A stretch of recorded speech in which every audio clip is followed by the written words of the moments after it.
Good morning, everyone. Today we will talk about Mustafa Kemal Atatürk, founder of some modern Turkey, and also we can say that the father of Turkish, how Turkish people say Türklerin babası, and his rise of leadership, also reforms that he did, like politically, socially, culturally, economically, also, and the foreign policy, and like which roles he played in the diplomacy also.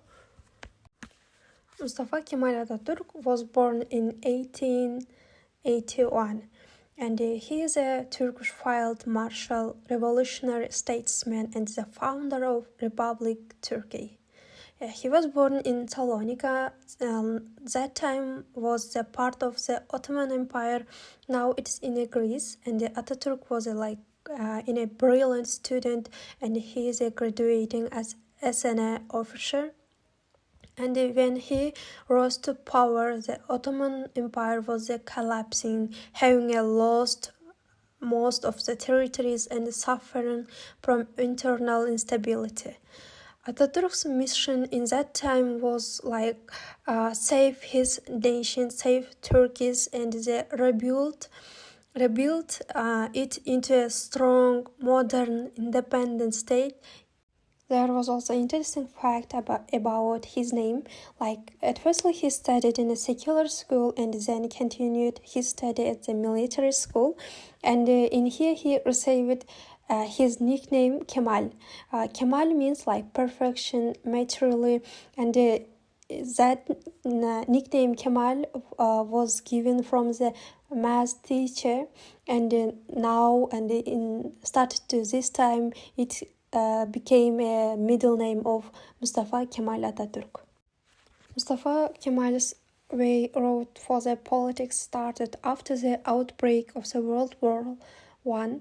Mustafa Kemal was appointed the commander of the 19th Division in 1915 when was the Dardanelles campaign of the 18 powers.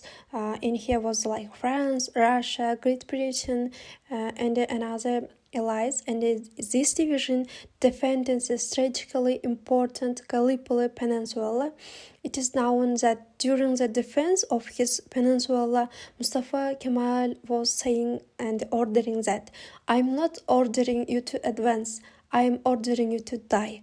After the intense forces he stopped, Mustafa Kemal was promoted to colonel, and the following year he was promoted to division general. In 1919, Mustafa Kemal, having retired from the army, took the lead of the national liberation movement against the countries like France, Italy, Great Britain, and Greece, because they wanted to occupy the number of regions in Turkey, including to Istanbul. A result of First World War, and in 1920, under the leadership of the Grand National Assembly of Turkey, was convened in Ankara, which declared itself the only one legitimate authority in the country, in the Turkey. And in the same year, in 1920, the regular army was formed. And Entente countries assigned the Greek army to play a major role in the war against the Kemalists. But in autumn in 1922, the Kemalists had completely liberated Turkish territory, and for his military achievements, Mustafa Kemal was awarded to the rank of marshal. And he is going to the head of the Turkey country. And these countries, like the Great Britain, France, Italy, and Greece, signed the Lausanne Peace Treaty. It means that the recognizing of Turkey's independence, and it defined here Turkey's territory borders. Now we will talk about the reforms that Mustafa Kemal Atatürk did after the independence of Turkey in 1924. I think we should talk about replaced the Arabic alphabet within the Latin alphabet in 1928. Maybe you think why he did like these changes. At firstly, it's because of the Europeanization of the country, and he make a new alphabet like samely, basically from the Latin. And also there was the changes like the transition from the Islamic chronology to the Gregorian calendar, and also the surname metric system of Mishur were introduced also. And in a Muslim world, the Friday is it means a traditionally off day, but Atatürk made it in a Sunday like in European countries. And the crucial thing I want to mention that under the Atatürk's rule there were also changes in the situation of women, because they received voting the rights and the opportunity to participate in a political and the public life also. Before Atatürk's time, there was not a right for women to participate in political and the public life of Turkish. Now we have to talk about economical and industrial reforms that Atatürk made after his coming as president. At firstly, after the World Wars, the Turkey's economy was in a weak because agriculture was traditionally and inefficient.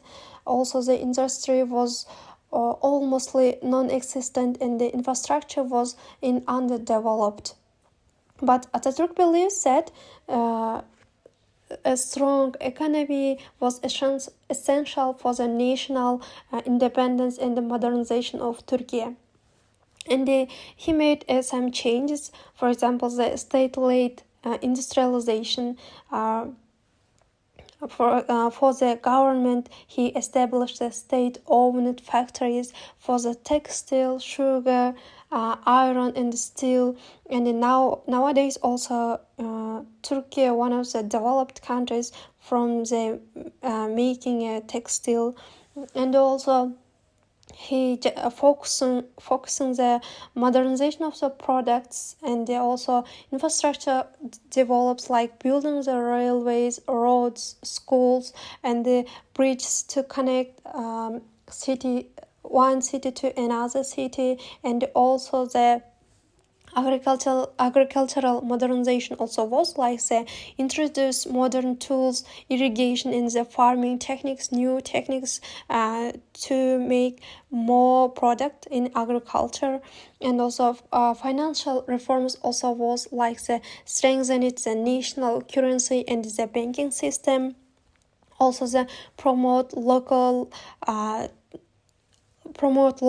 entrepreneurship to reduce the dependency on foreign investments and the coming of foreign investments in Turkey to developed country.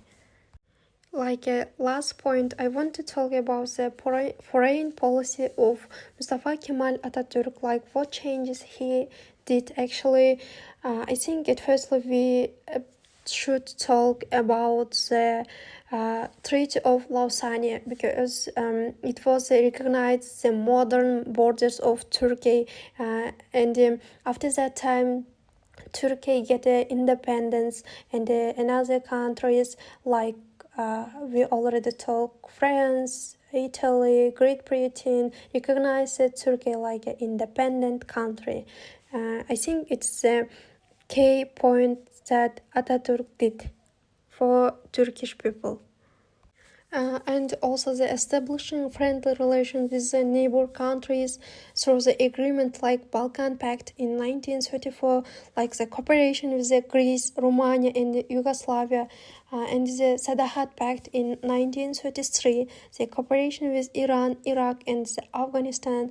It's also the big changes Mustafa Kemal Atatürk did. And also he avoided the alliance that could drag Turkey into the conflicts, and they maintained a neutral stance in international disputes, especially there was a conflicts in Europe, Middle East, and here he made a neutral stance. And I want to finish from the saying of Mustafa Kemal Atatürk, and he said that peace at home, it means that peace in the world, meaning that Turkey should avoid unnecessary wars abroad while maintaining stability and security at home. And Atatürk believed that peaceful foreign policy allowed Turkey focus on the domestic reforms in Turkey, like education, economy, industry, without any disruption of war. Thank you for your attention.